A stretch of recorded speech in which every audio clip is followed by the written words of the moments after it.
Oui, oui, oui. Après le cimetière. Après le cimetière.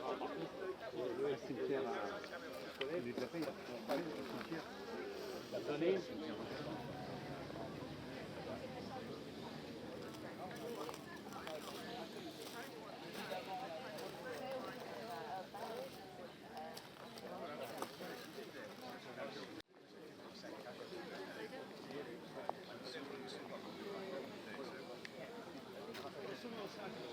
Try and get that in.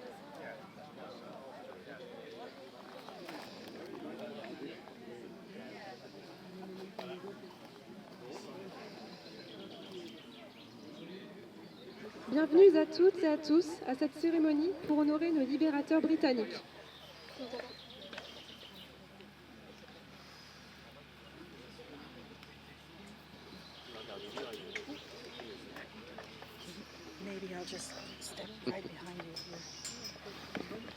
Bienvenue à toutes et à tous à cette cérémonie pour honorer nos libérateurs britanniques. Veuillez vous mettre en place et pour un bon déroulement, veuillez éteindre vos portables. Veuillez vous mettre en place. Garde à vous.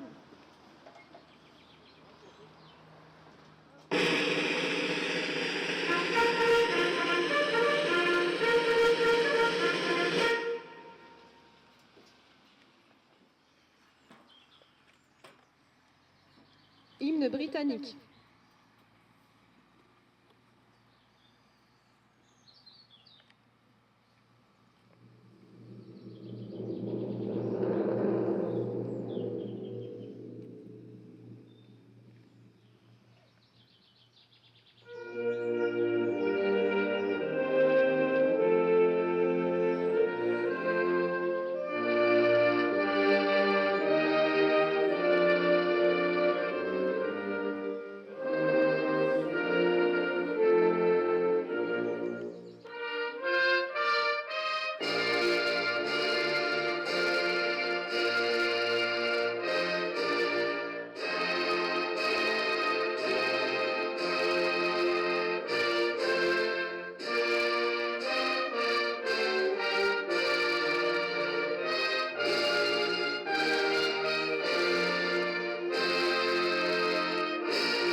Dépôt de gerbe suivi de Tony Winslet qui va nous lire l'acte de souvenir.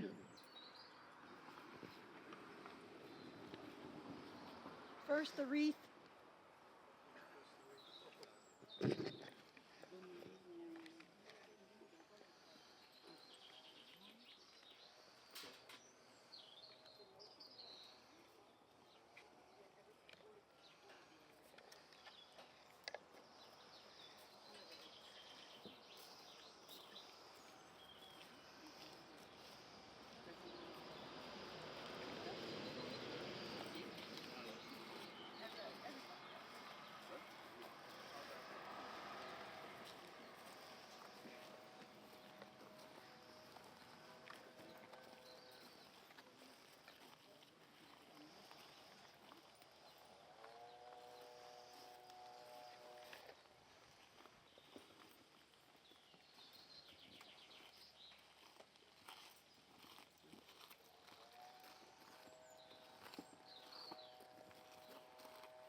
They shall not grow old, as we that are left grow old.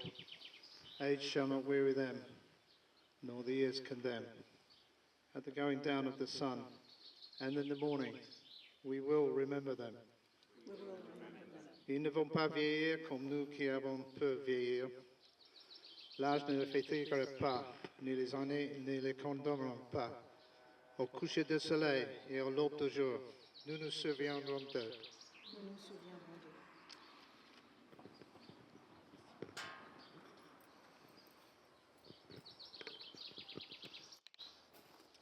Aux morts britanniques, suivi d'une minute de silence.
Le réveil britannique.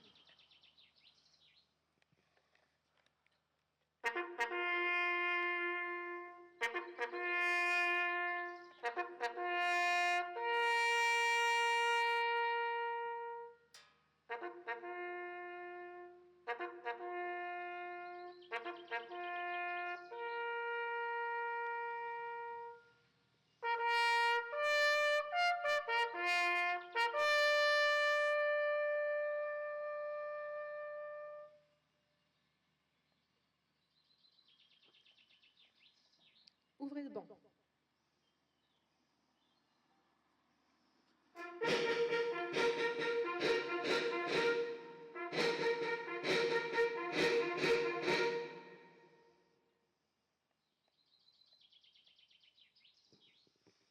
Discours de M. Laurent de Marchand, maire de la commune de Sainel.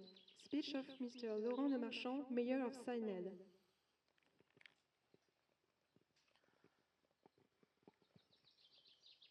Les sanglots longs des violons de l'automne bercent mon cœur d'une langueur monotone.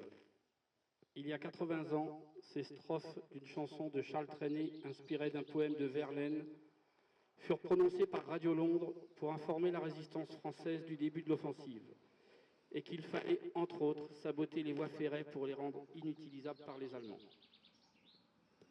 La première strophe fut entendue le 4 juin 1944, la seconde le lendemain. Le débarquement et la bataille de Normandie au nom de code Overlord étaient lancés. Les sanglots longs des violons de l'automne bercent mon cœur d'une langueur monotone. 80 years ago, these verses of a song by Charles Trenet, inspired by a poem by Verlaine, were broadcast by Radio Londres to inform the French resistance of the start of the offensive, and that it was necessary, among other things, to sabotage the railroads to make them unusable by the Germans. The first verse was heard on June 4, 1944, the second the following day. The Normandy landings and the Battle of Normandy, codenamed Overlord, were underway. Operation Neptune could begin. L'opération Neptune pouvait commencer. Des soldats américains, belges, britanniques, canadiens, français, néerlandais, polonais et tchécoslovaques s'unissaient pour un même idéal de liberté et mettaient le pied en Normandie, sûrs de leur victoire à venir.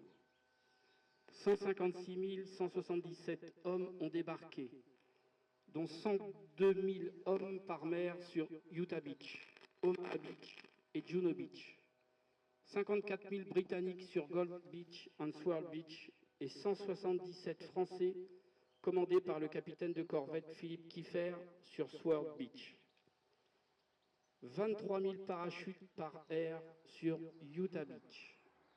10 000 Britanniques entre l'Orne et la Dive, car dans notre secteur, le danger venait des batteries de Merville. L'aviation et les forces navales alliées.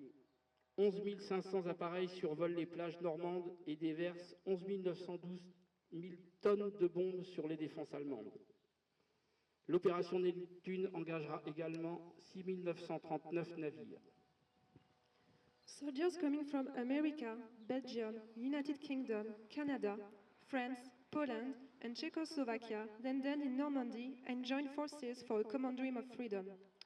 156,177 men landed in Normandy, including 102,000 soldiers arrived by sea on Utah Beach, Omaha Beach, and Juno Beach, 54,000 British soldiers on Gold Beach and Sword Beach, and 177 French forces under Commander Philippe Kiefer over Sword Beach. 23,000 paratroopers by air on Utah Beach, 10,000 British soldiers between the Orne and the Dive, as in our area, danger came from the Merville gun batteries. But D-Day is also the association of Allied seaborne and airborne operations, including 11,500 aircraft flying over the Norman beaches and dropped 11,092 tons of bombardment along the coast to neutralize German coastal defense batteries. Operation Neptune will deploy 6,939 vessels. Mais dans toute cette organisation, il ne faut pas oublier l'opération Fortitude, le nom de code collectif pour les opérations de désinformation et de diversion menées par les Allemands dans le but de cacher aux Allemands le lieu du débarquement, en leur faisant croire qu'il ne se ferait pas en Normandie, mais à Calais. Le débarquement des troupes françaises et alliées ce 6 juin 1944 se fit sous un déluge de feu allemand et une météo exécrable. Elles ont combattu et repoussé l'Allemagne nazie hors de France. Les pertes humaines furent nombreuses. 10 470 soldats seront tués, blessés ou portés disparus, sans oublier le nombre de civils tués. La Normandie a payé un lourd tribut de ce débarquement. Des villes comme Caen et Le Havre furent presque entièrement détruites. Les nombreux monuments sont là pour en témoigner, et le devoir de mémoire est bien présent avec de nombreuses stèles au nom ou des noms de rues partout dans notre région. But in all this organization, we must not forget Operation Fortitude, the collective code name for the deception strategy carried out by the Allies with the aim of misleading the Germans as the location of the invasion. They were led to believe that it would not be in Normandy, but in Calais. On the 6th of June 1944, the Allies landed under heavy fire and very bad weather. They fought and pushed Nazi Germany out of France. Allied casualties were significant, which are estimated at 10,470 soldiers killed, wounded or missing, not to mention the civilians killed. Normandy paid a heavy price for the landings, with cities such as Le Caen and Le Havre, which were almost entirely destroyed, and the monuments are here to keep the memory, as well as memorial stills and street names through the region. Le nombre total de victimes dans le monde pour le conflit de la Seconde Guerre mondiale est estimé entre 40 et 60 millions de morts. Ce chiffre est effrayant. Et pourtant, cette liberté est encore très fragile aujourd'hui.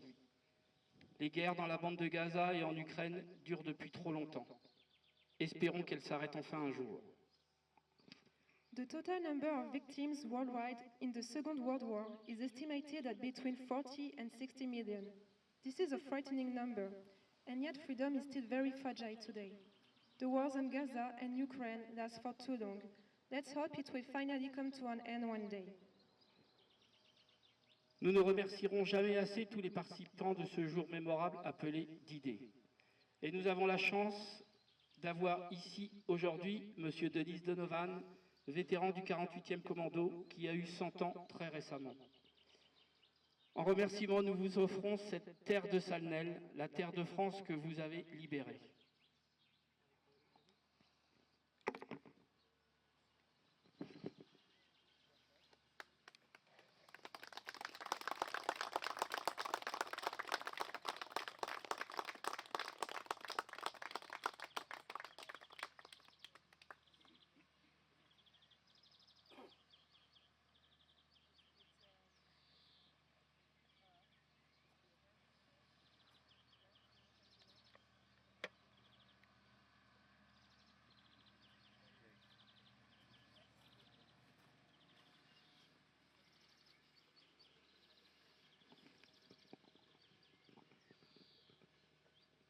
Merci à eux tous pour leur sacrifice et n'oublions jamais qu'on leur doit notre liberté.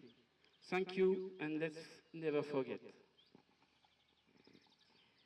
We can never thank enough all the participants of this Memorial Day called D-Day, and it is a great honor to have here today Mr. Denis Donovan, veteran of the 48th Commando, who turned 100 years old very recently.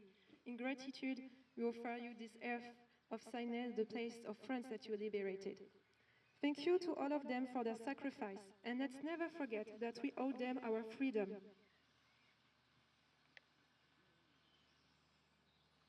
Fermez le banc.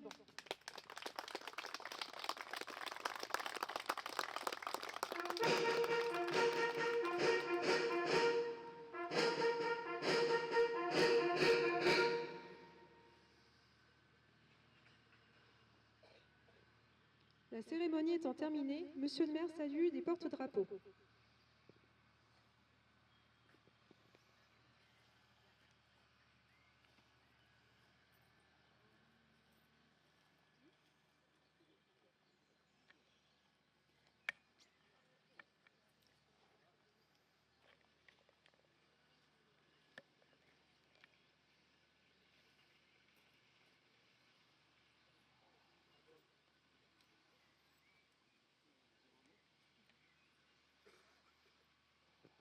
Merci à tous et à toutes d'être venus pour cette commémoration. Merci à Élise d'avoir fait la traduction parce que je n'ai pas du tout le bon anglais pour le faire. Et merci à tous et à bientôt. Merci.